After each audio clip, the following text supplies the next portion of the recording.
Reflexive relation क्या होता है। इसको समझने के लिए आपको डेफिनेशन देखनी पड़ेगी। एक एलिमेंट आपका सेट ए से आएगा और दूसरा एलिमेंट आपका सेट बी से आएगा। पहला टाइप होता है रिफ्लेक्सिव रिलेशन। 1 + 1 कितना होता है? 2 होता है, 10 तो होता नहीं है। मैं आपसे ये बोलूं कि मेरे पास 2 लाइंस, मेरे पास 3 लाइंस है, तो 2 1 भी मेरे रिलेशन में होना ही चाहिए। ये जो आपके जितने भी ऑर्डर्ड पेयर हैं, इस पूरे आपके कार्टेशियन प्रोडक्ट में एक एम्प्टी रिलेशन ले लो और एक कोई सा भी रिलेशन ले लो। हेलो दोस्तों, स्वागत है आपका रिविहान में, आपका फेवरेट पर्सनलाइज्ड और इंटरेक्टिव लर्निंग प्लेटफॉर्म। दोस्तों, हम लोग क्लास 12th का रिलेशंस एंड फंक्शंस टॉपिक पढ़ रहे थे। इसमें हम लोगों ने 2 लेक्चर्स पढ़ लिए हैं, जिसमें हमने क्या देखा। सबसे पहले तो हमने 11th क्लास के कुछ फंडामेंटल्स रिवाइज किए, फिर हमने रिलेशंस क्या होता है इसको समझा, उसकी डोमेन, रेंज, कोडोमेन, इन कॉन्सेप्ट को समझा, और यूनिवर्सल रिलेशन और एम्प्टी रिलेशन, ये जो 2 एक्सट्रीम रिलेशंस होते हैं, इनके बारे में समझा और इनसे रिलेटेड हमने क्वेश्चंस। मैंने आपको लास्ट लेक्चर में एक क्वेश्चन एज ए होमवर्क दिया था। मुझे पूरी उम्मीद है कि आपने वो होमवर्क सॉल्व जरूर किया होगा। और चलिए अब हम लोग इस क्वेश्चन को, जो आपको मैंने होमवर्क दिया था, वो साथ में सॉल्व कर देखते हैं। चलो, तो वो क्वेश्चन क्या कहता है? क्वेश्चन है वो, let A is equal to 1 2 3 4। आपको एक सेट दिया हुआ है 1 2 3 4, उसमें 4 आपको एलिमेंट्स हैं, ठीक है। कंसिडर अ रिलेशन आर, आपको एक आर रिलेशन कंसिडर करना है on A, defined by R is equal to A B, जहां पर ए प्लस बी क्या है? 10 है। तो आपको प्रूफ करना है कि आर क्या है? एक एम्प्टी रिलेशन ऑन सेट ए है। अब पहले तो हम ये देख लेते हैं कि हमारे पास ए क्या दिया हुआ है।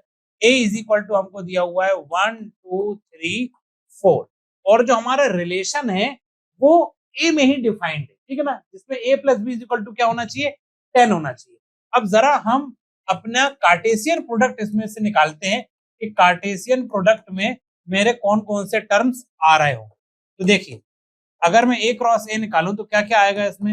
1, 1, 1, 2, 1, 3, 1, 4, ठीक। ऐसे ही आपका आएगा 2, 1, 2, 2, 2, 3 और 2, 4, ठीक। ऐसे ही 3, 1, 3, 2, 3, 4, 3, 3, 3, 4, 4, 1, 4, 2, 4, 3, 4, 4। ये आपका क्या आ गया? टोटल आपका कार्टेशियन प्रोडक्ट आ गया, ठीक है भैया। अब आपसे क्या बोला जा रहा है कि आपका रिलेशन क्या कंडीशन फॉलो करेगा? A plus B is equal to 10, यानी ए जो आपका फर्स्ट टर्म है और बी जो आपका सेकंड टर्म है, इन दोनों का एडिशन कितना होना चाहिए? आपका 10 आना चाहिए, ठीक है। अब हम जरा देखते हैं, ये जो आपके जितने भी ऑर्डर्ड पेयर हैं इस पूरे आपके कार्टेशियन प्रोडक्ट में, इसमें आप देखिए कि क्या कोई भी ऐसा आपको ऑर्डर्ड पेयर दिख रहा है जिसमें ए और बी दोनों को ऐड करने पर 10 आ रहा हो? देख लेते हैं। देखो, 1 + 1 कितना होता है? 2 होता है, 10 तो होता नहीं है। 2 + 1 3 होगा, 3 + 1 4 होगा, 2 + 1 3 होगा, 2 + 2 4 होगा, 2 + 4 6 होगा, ठीक है। 10 अभी तक नहीं आया। सबसे मैक्सिमम क्या आ सकता है आपका? 4 + 4, वो कितना होता है? वो भी 8 ही होता है, 10 नहीं होता। यानी ये जो आपका कार्टेशियन प्रोडक्ट है, इसमें कोई भी ऐसा एलिमेंट, कोई भी ऐसा ऑर्डर्ड पेयर नहीं निकल कर आ रहा जिसमें a प्लस बी कितना आ रहा हो? 10 आ रहा हो। a plus B is equal to 10 आ ही नहीं रहा। अब चूंकि a plus B is equal to 10, ये वाला रिलेशन का कोई भी ऐसा हमारे पास ऑर्डर्ड पेयर नहीं मिल रहा हमारे पूरे कार्टेशियन प्रोडक्ट के सेट में। इसका मतलब क्या हुआ कि हमारा आर कैसा होगा? एक एम्प्टी रिलेशन होगा सेट ए में। बात क्लियर हो गई? देखो, हमने क्या बोला है? हमको बोला ये जा रहा है कि a plus B is equal to क्या होना चाहिए? 10 होना चाहिए। तो हमने अपने कार्टेशियन प्रोडक्ट में देखा, ये जो पहला एलिमेंट और दूसरे एलिमेंट, इन दोनों को जोड़ जोड़ के देखा। हमने देखा कि भाई कोई भी ऐसा ऑर्डर्ड पेयर नहीं आ रहा जो कि इसको सेटिस्फाई कर रहा हो। अब जब कोई ऐसा मिल ही नहीं रहा, इसका मतलब क्या हुआ कि हमारा आर कैसा रिलेशन हुआ? एक एम्प्टी रिलेशन हुआ सेट ए में। तो इसका मतलब हुआ कि hence R is an empty relation, ठीक। तो मैं उम्मीद करता हूं कि आपको ये वाला क्वेश्चन और उसका पूरा सॉल्यूशन एक्सप्लेनेशन अच्छे से क्लियर हो गया होगा। चलिए अब हम लोग अपने नेक्स्ट टॉपिक की तरफ बढ़ते हैं।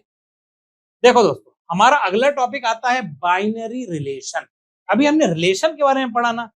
अगर हमारा रिलेशन 2 सेट्स में अगर हम बात कर रहे हो, 2 सेट्स में हम डिफाइन कर रहे हो, तो ऐसे रिलेशन को हम क्या बोलेंगे भैया? Binary relation. आमतौर पे हम लोग बाइनरी रिलेशन के बारे में ही पढ़ाई करते हैं। देखिए, बाइनरी रिलेशन की डेफिनेशन को फटाफट देखते हैं। A binary relation refers to a set of ordered pair of elements from two sets, अगर दो सेट के एलिमेंट्स में से हमने ऑर्डर्ड पेयर लिया तो उसको हम क्या बोलते हैं? ऐसे रिलेशन को हम बाइनरी रिलेशन बोलते हैं, जिसमें क्या होगा, हर ऑर्डर्ड पेयर में आपका जो पहला टर्म होगा, पहला एलिमेंट होगा, वो आपका सेट ए से आएगा और जो दूसरा एलिमेंट होगा वो सेट बी से आएगा। यानी एक एलिमेंट आपका सेट ए से आएगा और दूसरा एलिमेंट आपका सेट बी से आएगा। तो a binary relation refers to a set of ordered pairs of elements from two, ये है इंपॉर्टेंट चीज दिमाग में रखने की, from two sets where each ordered pair consist of one element from each set. हर सेट से आपको एक एलिमेंट उस ऑर्डर्ड पेयर में मिलेगा। In other words it's a relationship between elements of two sets. ये एग्जैक्टली वही चीज है, हमने देखो रिलेशन तो पढ़ा ही है, बोला ये जा रहा है कि अगर वो रिलेशन दो सेट्स में अगर आप डिफाइन कर रहे हो तो ऐसे रिलेशन को हम क्या बोलेंगे? बाइनरी रिलेशन बोलेंगे। देखो एक एग्जांपल के तौर पर हम देखते हैं, लेट्स कंसीडर टू सेट, दो सेट हमने ली भैया, एक सेट है 1 2 3, एक सेट है हमारा XYZ। अच्छी बात है भाई। अब हमने एक binary relation set A set B में रिप्रेजेंट कर रहा है, वो हमारा बाइनरी रिलेशन क्या है? कुछ इस तरह का है, 1x 2y 3z। ठीक है भैया। This means that there is a relationship between elements from set A to set B. Set A और सेट बी के बीच में जो हमारे एलिमेंट्स है उनके बीच में एक रिलेशन है। देखो जहां पर हमारा जो 1 है ये किस में है? ये हमारा सेट ए में है, और जो हमारा x है वो किस में है? सेट बी में है। तो ऐसे रिलेशन को तो हम क्या बोलते हैं? बाइनरी रिलेशन बोलते हैं। तो सिंपल सा कॉन्सेप्ट था, बस आपको दिमाग में रखना है कि बाइनरी, ये बाई मतलब टू, दो सेट्स में जो रिलेशन डिफाइन होता है उसको हम क्या बोलते हैं? Binary relation. और इसमें जो हमारे एलिमेंट्स होते हैं, जो हमारे ऑर्डर्ड पेयर्स होते हैं, उसके एलिमेंट्स हमारे एक दोनों सेट में से मौजूद होंगे। इतनी चीज आपको दिमाग में रखनी है। तो मैं उम्मीद करता हूं ये बाइनरी रिलेशन क्या चीज होती है, किस बला का नाम है, ये आपको अच्छे से क्लियर हो गया होगा। अब हम देखेंगे एक एक करके टाइप्स ऑफ बाइनरी रिलेशंस, कि भैया बाइनरी रिलेशंस कितने टाइप्स के होते हैं, एक एक करके हम लोग समझेंगे। पहला टाइप होता है रिफ्लेक्सिव रिलेशन। रिफ्लेक्सिव रिलेशन क्या होता है, इसको समझने के लिए आपको डेफिनेशन देखनी पड़ेगी ध्यान से। रिफ्लेक्सिव रिलेशन होता है a relation is reflexive if every element in set is related to itself. यानी ऐसा रिलेशन जिसमें सेट का हर एक एलिमेंट अपने आप से रिलेटेड हो। समझ में आ रही है? ऐसा रिलेशन जिसमें, ऐसा सेट जिसमें हर एक एलिमेंट अपने आप से रिलेटेड हो, तो ऐसे रिलेशन को हम क्या बोलते हैं? Reflexive relation. नहीं समझ में आया? कोई टेंशन वाली बात नहीं, ध्यान से सुनो। एक ऐसा relation, a relation is reflexive when every element in the set, set का हर एलिमेंट, ये इंपॉर्टेंट चीज है। ऐसा नहीं कि 4 एलिमेंट है और एक एलिमेंट पे भी शर्त बैठ गई तो आप रिफ्लेक्सिव बोल दो, नहीं, एवरी एलिमेंट में शर्त बैठनी चाहिए। कौन सी? In the set is related to itself. In other word, for every element a in set A, अगर आप किसी सेट ए में कोई एलिमेंट ए की बात कर रहे हो तो the relation contains the pair a ए।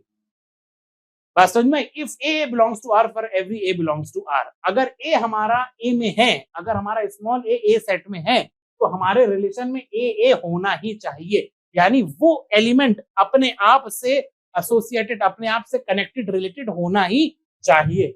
अगर मैं बोल दूं कि मेरा सेट ए में एक एलिमेंट बी है, तो मेरे रिलेशन में बी को भी होना ही पड़ेगा, तभी मेरा वो रिलेशन कैसा कहलाएगा?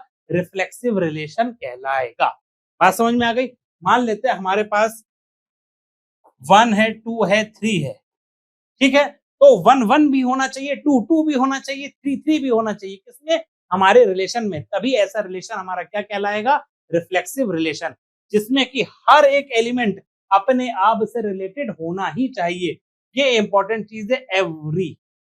बात समझ में आ गई? चलो अब इसका हम एक क्वेश्चन कर देखते हैं, जिससे कि आपको ये वाला कॉन्सेप्ट और अच्छे से क्लियर होगा। ध्यान से देखना। क्वेश्चन हमारा कह रहा है कि check whether the relation R defined a set 1 2 3 4 5 6 as R is equal to, ये रिलेशन आपको डिफाइन किया हुआ इज रिफ्लेक्सिव। हमको चेक करना है कि ये जो हमारा रिलेशन है ये रिफ्लेक्सिव है या नहीं है। चेक कर लेते भैया।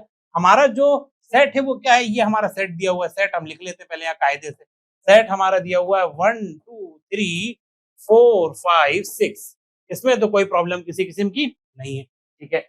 अब हमको क्या देखना है कि ये जो हमारा रिलेशन है b = a + 1, ये रिफ्लेक्सिव है या नहीं। देख लेते हैं भैया। देखो हमारा रिलेशन क्या क्या आ रहा है, हमारा रिलेशन में क्या क्या आ रहा है, अगर हमारा ए हमने 1 रखा तो बी हमारा कितना हो गया भैया, 2 हो गया, ठीक है। 2 रखा तो ये हो गया 3, 3 रखा तो हो गया 4, 4 रखा तो हो गया 5, 5 रखा तो हो गया 6 और 6 रखा तो हो गया क्या, 7। ये आपका आ गया क्या, रिलेशन। अब आपको क्या पता करना है कि आपका ये रिलेशन रिफ्लेक्सिव है या नहीं है। अच्छा, अगर आपका रिलेशन रिफ्लेक्सिव होता तो उसकी क्या कंडीशन होती, उसकी कंडीशन ये होती कि 1 इसका एलिमेंट है तो 1 1 भी इसमें होना चाहिए। तो क्या कहीं 1 1 इसमें दिख रहा है, कहीं नहीं दिख रहा, तो ठीक है ये 1 1 इसमें नहीं दिख रहा। 2 इसमें है तो इसमें कहीं 2 2 होना ही चाहिए, तभी आपका रिलेशन कैसा होता है, रिफ्लेक्सिव। यानी हर एलिमेंट सेट का अपने आप से रिलेटेड होना ही चाहिए। अब 2 इसमें है तो इसमें 2 2 दिख रहा है, नहीं दिख रहा, ठीक है ये 2 2 तो हमको नहीं दिख रहा। 3 3 3 दिख रहा है, नहीं दिख रहा। तो ना 1 1 दिख रहा है, ना 2 2 दिख रहा है, ना 3 3 दिख रहा है, ना 4 4 दिख रहा है, ना 5 5 दिख रहा है और ना ही 6 6 दिख रहा है। अब चूंकि ये सारे टर्म्स आपको नहीं दिख रहे हैं, इसका मतलब ये जो रिलेशन है आपका, ये रिलेशन आपका रिफ्लेक्सिव जो गिवन है, ये रिलेशन आपका रिफ्लेक्सिव बिल्कुल भी नहीं है। इट इज नॉट रिफ्लेक्सिव, क्योंकि रिफ्लेक्सिव रिलेशन की डेफिनेशन हमको पता है कि उसका हर एलिमेंट अपने आप से रिलेटेड आवश्यक रूप से होना ही चाहिए। ठीक है, चलो भैया अब हम लोग नेक्स्ट टाइप की तरफ बढ़ते हैं।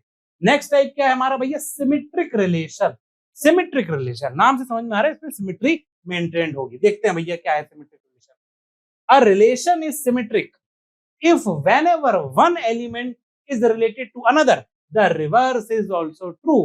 यानी अगर 1 2 है तो 2 1 भी मेरे रिलेशन में होना ही चाहिए।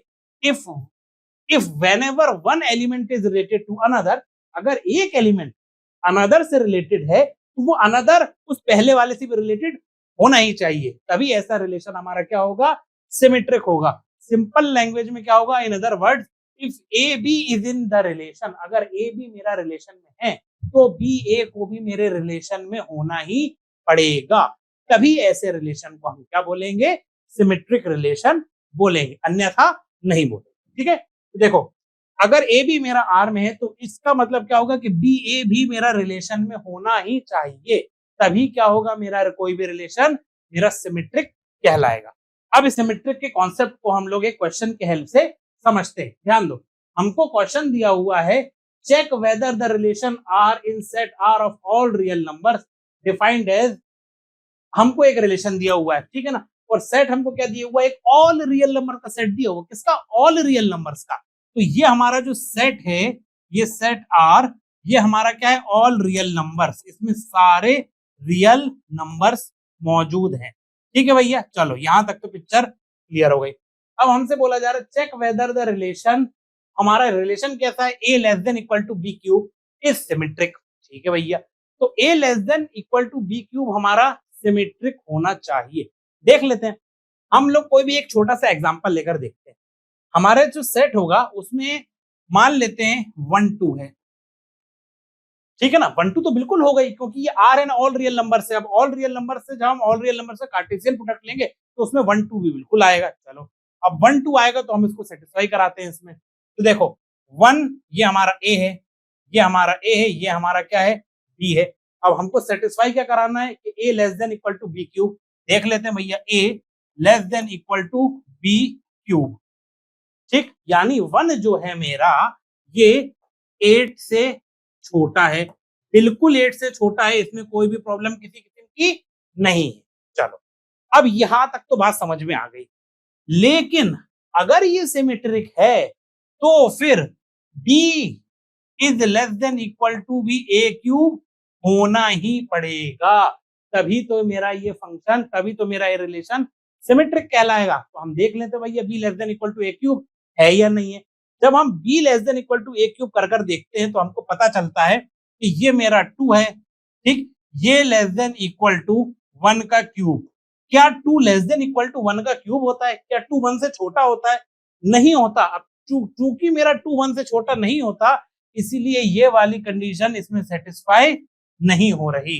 इसका मतलब ये हुआ कि कि मेरा a b belongs to R तो है, लेकिन b a belongs to R नहीं हो पा रहा है, क्योंकि मेरा a less than equal to b cube तो सेटिस्फाई कर रहा है, लेकिन मेरा b less than equal to A cube satisfy नहीं कर रहा है। तो ऐसी कंडीशन में जो मेरा ये वाला रिलेशन है ये सिमेट्रिक नहीं होगा। This is not symmetric. बात समझ में आ गई? चलो अब हम लोग फटाफट अगले कॉन्सेप्ट की तरफ बढ़ते हैं। अगला कॉन्सेप्ट है मेरा एंटी सिमेट्रिक रिलेशन। तो जैसे कि मैं आपको बता चुका हूं, सिमेट्रिक जो नहीं होता ऐसे रिलेशन को हम क्या बोलते हैं? Anti symmetric relation. इसके हम लोग डेफिनेशन समझते हैं। For an anti symmetric relation R, if A B in R and A not equal to B, then B A is not in R. हमारे सिमेट्रिक रिलेशन में क्या होता था कि अगर ए बी मेरे आर में है तो बी ए को भी आर में होना पड़ेगा, तभी मेरा रिलेशन कैसा होगा? सिमेट्रिक होगा। लेकिन यहां पर क्या हो रहा है? यहां हो रहा है कि अगर मेरा ए बी आर में है तो बी ए को आर में नहीं होना। अगर बी ए आर में नहीं होगा तो ऐसा रिलेशन मेरा क्या कहलाएगा भैया? एंटी सिमेट्रिक रिलेशन कहलाएगा। तो देखो, अच्छा यहां पर लेकिन एक चीज आपको याद रखना है कि ए नॉट इक्वल टू बी रहेगा। अगर ए इक्वल टू बी रहेगा तो ए मेरा आर में है, तो ऐसी कंडीशन में मेरा अलाउ रहेगा कि मैं उसको कंसीडर कर सकता हूं, उसको मैं एंटी सिमेट्रिक मान सकता हूं। ठीक है, लेकिन ये सिर्फ उसी कंडीशन में है जब A not equal to B हो। ठीक, तो ध्यान से देखो, if A is in R it is allowed indicating that an element can be related to itself. ऐसी कंडीशन में एंटी सिमेट्रिक कहला सकता है। लेकिन अगर A not equal to B है तो बी ए को आर में होना ही नहीं चाहिए उसके एंटी सिमेट्रिक होने के लिए। तो मैं उम्मीद करता हूं ये एंटी सिमेट्रिक का कॉन्सेप्ट भी आपको अच्छे से क्लियर हो गया होगा। चलिए अब हम लोग देखते हैं इससे रिलेटेड एक क्वेश्चन हमारा है, कंसीडर अ सेट ए। एक सही सेट कंसीडर कर लिया, उसमें 1 2 3 4 पड़े हुए हैं, and relation R on set is defined as follows. हमको भी रिलेशन डिफाइन कर दे दिया, 1 1 2 2 3 3 4 4 1 2 2 1 2 3 3 2। बहुत अच्छी बात है। अच्छा, अब हमसे बोला जा रहा है, is the relation R anti symmetric? क्या हमारा रिलेशन आर एंटी सिमेट्रिक है? हम देख लेते भैया हमारा रिलेशन आर एंटी सिमेट्रिक है या नहीं है। देखो 1 1 है, ठीक है भैया है। अच्छा 1 1 2 2 3 3 4 4 ये है, तो क्या इससे मैं डिसाइड करूंगा कि मेरा रिलेशन सिमेट्रिक है या नहीं है? बिल्कुल नहीं डिफाइन करूंगा। क्यों? क्योंकि मैंने आपको थोड़ी देर पहले ही बताया कि ए नॉट इक्वल टू बी होना चाहिए। तो ए नॉट इक्वल टू बी वाले केस हम देखते हैं। ये वाला केस देखो, 1 2 है, 2 1 भी है, ठीक है, 2 3 है, 3 2 भी है, यानी ए बी है तो बी ए भी है जहां ए नॉट इक्वल टू बी है। देखो मैंने आपको क्या बताया था कि अगर ए बी मेरा आर में है तो बी ए भी क्या होना चाहिए? आर में होना चाहिए। अगर ऐसी कंडीशन होगी तो मेरा रिलेशन कैसा होगा? तो मेरा रिलेशन होगा सिमेट्रिक। ठीक है, यहां पर क्या है condition? A not equal to B. और अगर ऐसा नहीं हुआ तो फिर मेरा रिलेशन कैसा होगा? Anti symmetric. लेकिन अगर आप ध्यान से देखो, 1 2 है तो 2 1 भी है, 2 3 है तो 3 2 भी है, यानी सिमेट्री मेंटेन हो रही है। तो अगर आपसे क्वेश्चन पूछ रहा है is the relation R anti symmetric, तो आप बोलो बिल्कुल नहीं, this relation is not anti symmetric. क्योंकि एंटी सिमेट्रिक तब होता जब 1 2 होता तो 2 1 नहीं होता, और 2 3 होता तो 3 2 नहीं होता, या फिर 3 2 होता तो 2 3 नहीं होता, और 2 1 होता तो 1 2 नहीं होता। ये दोनों एक साथ पेयर में नहीं हो सकते। तो ये हमारा रिलेशन एंटी सिमेट्रिक नहीं है, सिमेट्रिक है। If yes provide a b sex relation, तो हमने पहले देख लिया कि ये नो है। Provide counter example demonstrating why it is not anti symmetric, ये भी हमने देख लिया कि एंटी सिमेट्रिक होने के लिए कि अगर ए बी आर में है तो बी ए को आर में नहीं होना चाहिए। लेकिन चूंकि ए बी भी है और बी ए भी हमारे रिलेशन में, तो ऐसा रिलेशन फिर हमारा एंटी सिमेट्रिक नहीं होगा, बल्कि कैसा होगा? सिमेट्रिक होगा। ठीक है, चलो भैया अब हम लोग नेक्स्ट कॉन्सेप्ट की तरफ बढ़ते हैं। अगला कॉन्सेप्ट हमारा क्या है? Transitive relation. ट्रांजिटिव रिलेशन क्या होता है? ट्रांजिटिव रिलेशन बड़ी अच्छी सी चीज है। वो ये बोल रहा है कि भैया अगर ए बी का दोस्त है और बी सी का दोस्त है तो ए को सी का दोस्त भी होना ही पड़ेगा, यानी दोस्त का दोस्त होना ही चाहिए। देखो इसकी डेफिनेशन क्या है हमारी? In a transitive relation if there is a relationship between a and b and another relationship between a b and c, it implies that there is a relationship between a and c as well. बात समझ में आ रही है? इसको हम लोग एक example की हेल्प से और अच्छे से समझते हैं।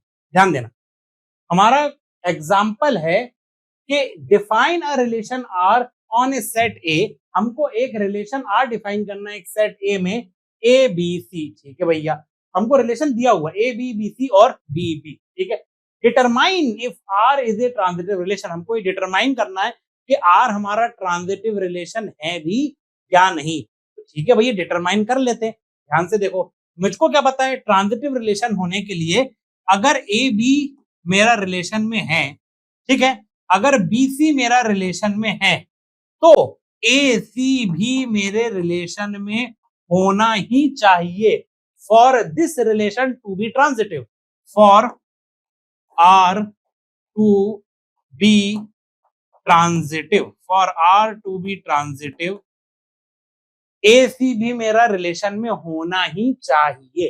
ठीक है भैया, लेकिन क्या ए सी मेरा रिलेशन में है? देख लेते हैं। ए बी है, बी सी है, लेकिन ए सी नहीं है, बी बी बैठा हुआ, बी बी से हमको क्या लेना देना? तो ए सी जो है वो मेरा आर में नहीं है। अब since A C not belongs to R में है ही नहीं, तो ये रिलेशन मेरा ट्रांजिटिव नहीं होगा, ट्रांजिटिव नहीं होगा। ठीक है ना, तो ये रिलेशन मेरा ट्रांजिटिव नहीं होगा, क्योंकि ट्रांजिटिव रिलेशन होने के लिए हमने थोड़ी देर पहले क्या चीज समझी कि अगर ए बी और बी सी ये दोनों मेरे रिलेशन के पार्ट है, तो ए सी को भी रिलेशन का पार्ट होना ही पड़ेगा। और अगर ऐसा नहीं है तो ऐसे रिलेशन को फिर मैं ट्रांजिटिव रिलेशन बिल्कुल भी कंसिडर नहीं करूंगा। बात समझ में? चलो फटाफट एक और एग्जाम्पल देख लेते हैं इससे रिलेटेड। हमारा अगला एग्जाम्पल है, check if is parallel to defined on a set of lines is a transitive relation. Geometrical थोड़ा सा क्वेश्चन है, ध्यान से देखना। हमसे बोला जा रहा है कि check if is parallel to, ये जो इज पैरेलल टू आपको दिया हुआ है, defined on a set of lines. अगर हमने एक सेट ऑफ लाइंस है मेरे पास और उसमें मैं डिफाइन क्या कर रहा हूं, कंडीशन इज पैरेलल टू की condition is a transitive relation और नो। ध्यान से सुनो, मैं आपसे ये बोलूं कि मेरे पास दो लाइंस, मेरे पास तीन लाइंस है, एक लाइन ये है, एक लाइन ये है, एक लाइन ये। ठीक है ना, ये हो गया मेरी लाइन L1, ये हो गई लाइन L2, ये हो गई लाइन L2। मैंने आपसे ये बोला कि लाइन L1 L2 की कैसी है, पैरेलल, और मैं आपसे बोल रहा हूं कि लाइन L2 L3 की कैसी है, पैरेलल है। तो क्या L1 और L3 की पैरेलल होगी? बताओ, बिल्कुल होगी। जब L1 L2 के पैरेलल है, L2 L3 के पैरेलल है, तो L1 को झक मार के L3 के पैरेलल होना ही पड़ेगा। ठीक है, तो देखो, अगर L1 is parallel to L2, if L2 is parallel to L3, then झक मार के L1 को पैरेलल होना पड़ेगा किसके, L3 के। इसी को तो ही हम क्या बोलते हैं भैया, ट्रांजिटिव रिलेशन बोलते हैं। तो ये जो इज पैरेलल टू है, ये क्या है, मेरा ट्रांजिटिव रिलेशन बिल्कुल होगा। बात समझ में आ गई? चलो भैया, अब ये कॉन्सेप्ट भी जब आपको क्लियर हो गया है, तो फिर हम लोग फटाफट एक अगले कॉन्सेप्ट की तरफ बढ़ते हैं, जिसका नाम है इक्विवेलेंस रिलेशन। अभी हमने कौन कौन से रिलेशन पढ़े? हमने रिफ्लेक्सिव रिलेशन पढ़ा, हमने सिमेट्रिक रिलेशन पढ़ा, हमने एंटी सिमेट्रिक रिलेशन पढ़ा और हमने ट्रांजिटिव रिलेशन। ठीक है, अब हम देखते हैं इक्विवेलेंस रिलेशन क्या है। इक्विवेलेंस रिलेशन हमारा कॉकटेल होता है, किस किस का? If a relation is reflexive, symmetric and transitive. अगर मेरा कोई रिलेशन रिफ्लेक्सिव भी है, सिमेट्रिक भी है और ट्रांजिटिव भी है, तो ऐसे रिलेशन को फिर हम क्या बोलते हैं भैया, इक्विवेलेंस रिलेशन बोलते हैं। तो कोई आपसे बोलेगा कि भैया इक्विवेलेंस रिलेशन क्या होता है, तो आप क्या बोलोगे? आप चेक करोगे कि देखो, क्या तुम रिफ्लेक्सिव हो, ठीक है, क्या तुम सिमेट्रिक हो, ठीक है, क्या तुम ट्रांजिटिव हो, ठीक है। अगर ये तीनों में बोलता हाँ, तो फिर आपका रिलेशन कैसा हो जाएगा, इक्विवेलेंस रिलेशन हो जाएगा। और अगर तीनों में से किसी एक में भी ना बोल देगा, या दो में ना बोल देगा, या तीनों में ना बोल देगा, तो हाथ जोड़ना बोलना भैया तुम इक्विवेलेंस रिलेशन तो बिल्कुल भी नहीं हो। ठीक है ना, चलो भैया, इतनी बात तो आपको बहुत अच्छे से समझ में आ गई, मेरे को पूरा भरोसा है। अब हम इससे रिलेटेड एक फटाफट क्वेश्चन कर लेते हैं। क्वेश्चन हमारा कह रहा है, for the set of real numbers R define a relation R as follows. हमको एक रियल नंबर्स का सेट दिया हुआ है, जिसका प्यारा सा नाम क्या है भैया, कैपिटल आर। अब हमसे बोला जा रहा है कि भैया एक रिलेशन हमने डिफाइन किया, एक्स वाई हमारा ऑर्डर्ड पेयर है, x minus y is an क्या, इंटीजर। ठीक है, is R an equivalence relation on R. हमको ये बोला जा रहा है कि भैया चेक करके बताओ कि जो कैपिटल आर है, ये हमारा इक्विवेलेंस रिलेशन है या नहीं है। इक्विवेलेंस रिलेशन की 3 शर्तें हमको पता है। हमारा रिलेशन कैसा होना चाहिए? हमारा रिलेशन होना चाहिए भैया रिफ्लेक्सिव, हाँ या ना। ठीक है, तो हम चेक करेंगे भैया रिफ्लेक्सिव है या नहीं है। फिर हम चेक करेंगे कि ये सिमेट्रिक है या नहीं है। फिर हम चेक करेंगे कि ये ट्रांजिटिव है या नहीं है। अगर ये तीनों कंडीशन हमारी फुलफिल बैठ जाती हैं तो फिर हम बोलेंगे कि भैया हमारा ये रिलेशन जो दिया हुआ है हमको, ये कैसा है? इक्विवेलेंस रिलेशन है। अब हम एक एक करके हम इन तीनों का पोस्टमार्टम कर कर देखते हैं। तो सबसे पहले तो हम देखते हैं भैया रिफ्लेक्सिव है या नहीं। ध्यान दो, रिफ्लेक्सिव का मतलब क्या होता है कि अगर मेरा कोई टर्म x मौजूद है हमारे सेट में, तो रिलेशन को रिफ्लेक्सिव होने के लिए x भी मौजूद हमारे रिलेशन में होना चाहिए। तो x के लिए मेरा x भी मौजूद मेरे रिलेशन में होना चाहिए, तभी मेरा रिलेशन कैसा होगा? रिफ्लेक्सिव होगा। तो देख लेते भैया x माइनस वाई को इंटीजर होना पड़ेगा। तो हम इसको देख लेते हैं क्या ये कंडीशन सेटिस्फाई कर रही है। x माइनस एक्स, क्या ये इंटीजर है? अब आप बोलो सर कहाँ है सर, ये तो जीरो हो रहा है x माइनस एक्स। तो भैया जीरो एक इंटीजर ही तो होता है। तो x माइनस एक्स क्योंकि जीरो आ रहा है और जीरो मेरा एक इंटीजर होता है, तो हाँ ये मेरी कंडीशन फुलफिल हो रही है कि मेरा जो रिलेशन है वो रिफ्लेक्सिव तो पक्का हो गया। इसमें तो भैया मेरे को हरी झंडी मिल गई। अब हम लोग देखते हैं कि क्या ये सिमेट्रिक है। सिमेट्रिक होने की कंडीशन क्या होती है? सिमेट्रिक होने की कंडीशन ये होती है कि अगर एक्स वाई मेरा मौजूद है आर में, तो मेरा वाई एक्स भी किस में मौजूद होना चाहिए? आर में होना चाहिए। अब हम कंडीशन देखते हैं। कंडीशन क्या? एक्स माइनस वाई एक इंटीजर है। ठीक, तो देखते हैं भैया इधर देखो, एक्स माइनस वाई ये क्या है? एक इंटीजर है। बिल्कुल है। अब आप एक बात बताओ, एक्स में से मैं वाई को घटाऊं तो एक इंटीजर आ रहा है, तो जब मैं वाई में से एक्स को हटाऊंगा तो क्या कोई रैशनल नंबर आ जाएगा? है कि पाई आ जाएगा, ई आ जाएगा, क्या आएगा? अरे भैया इंटीजर ही तो आएगा ना। तो जब एक्स माइनस वाई माइनस एक इंटीजर आ रहा है, तो मेरा वाई माइनस एक्स भी झक मार के क्या आएगा? एक इंटीजर आएगा। अगर नहीं समझ में आया तो ऐसे देखो, अगर मेरा 3 माइनस 5 क्या है? आप बोलो सर -2 है, ये क्या इंटीजर ही तो है ना। ठीक है, तो 5 माइनस 3 भी क्या होगा?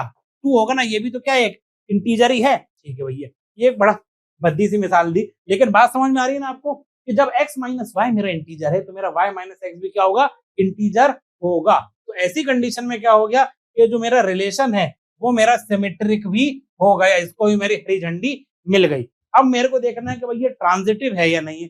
चलो भैया ट्रांजिटिव भी चेक कर लेते हैं। ट्रांजिटिव चेक करने के लिए मेरे को ये देखना पड़ेगा कि अगर एक्स वाई मेरा आर में मौजूद है, ठीक है ना, वाई जेड मेरा आर में मौजूद है, तो मेरा एक्स जेड भी किसमें? आर में होना ही चाहिए। अब हम इसको देखते हैं। अब उधर जगह की कमी है तो जरा हम इधर शिफ्ट कर जाते हैं। ध्यान से देखना। अब आप देखो जरा, तो देखो एक्स वाई मेरा आर में है, वाई जेड मेरा आर में, तो एक्स जेड को भी आर में होना ही पड़ेगा। यानी एक्स माइनस जेड को क्या होना पड़ेगा? एक इंटीजर होना पड़ेगा। बात समझ में आ रही है? अब आप देखो, इसको मैं इंटीजर कैसे प्रूफ करूं? मैं इसमें प्लस वाई माइनस वाई कर देता हूं। ठीक है, तो देखो ये मेरा ऐसा हो जाएगा x minus z plus y minus y. ठीक, ये मेरा क्या हो गया? X minus y, x minus y मैंने इधर ले लिया माइनस, ठीक, ये हो गया मेरा क्या? Z minus y. अब आप मुझको एक बात बताओ, एक्स माइनस वाई ये क्या है मेरा भैया? ये मेरा एक इंटीजर है कि नहीं है? ठीक है भैया इंटीजर है। वाई माइनस जेड का ये भी एक इंटीजर है। तो इंटीजर में से इंटीजर को घटा दिया तो क्या निकल कर आएगा? इंटीजर आएगा। तो एक्स जेड भी मेरा बिलोंग्स टू आर आराम से हो गया, क्योंकि मेरा ये जो है एक्स माइनस जेड ये भी क्या हो गया? इंटीजर हो गया, यानी ये भी मेरा सेटिस्फाई कर गया। तो ये जो मेरा रिलेशन है ये ट्रांजिटिव भी हो गया। तो अब मेरा जो रिलेशन है वो 3 कंडीशन फुलफिल कर रहा है। कौन कौन सी? वो मेरा रिफ्लेक्सिव भी हो गया, सिमेट्रिक भी हो गया और ट्रांजिटिव भी हो गया। और जब भी मेरा कोई रिलेशन ये तीनों शर्तों को पूरा कर देता है, तो ऐसे रिलेशन को हम क्या बोलते हैं? ऐसे रिलेशन को हम बोलते हैं इक्विवेलेंस रिलेशन। हमने इस लेक्चर में जो भी कॉन्सेप्ट्स पढ़े हैं, चाहे वो रिफ्लेक्सिव रिलेशन हो, ट्रांजिटिव रिलेशन हो, सिमेट्रिक हो, एंटी सिमेट्रिक हो, इक्विवेलेंस हो, ये सारे आपको बहुत अच्छे से क्लियर हो गए होंगे। चलिए दोस्तों, मिलते हैं फिर हम लोग नेक्स्ट लेक्चर में। तक के लिए थैंक यू। नीट की एग्जाम भी टफ होती जा रही है आजकल। 25 लाख बच्चों ने एग्जाम दे दिया। कंपटीशन बढ़ते ही जा रहा है। हाँ यार। संदीप भैया, YouTube पर तो बस 3-4 लेक्चर ही अवेलेबल है, तो बाकी के चैप्टर्स कहाँ पढूं? बाकी के लेक्चर्स के लिए अरिवहन एप्लीकेशन डाउनलोड कर लो ना। वहाँ पर लेक्चर्स भी मिलेंगे और हर चैप्टर की प्रैक्टिस प्रॉब्लम भी। तो फिर मेरे डाउट्स का क्या? डाउट्स के लिए आस्क बटन है ना, आस्क बटन का यूज करके अपने सारे डाउट्स पूछ लो। इंस्टेंट सॉल्यूशन पाओ कहीं भी कभी भी। तो आप भी अभी डाउनलोड करिए अरिवहन एप्लीकेशन।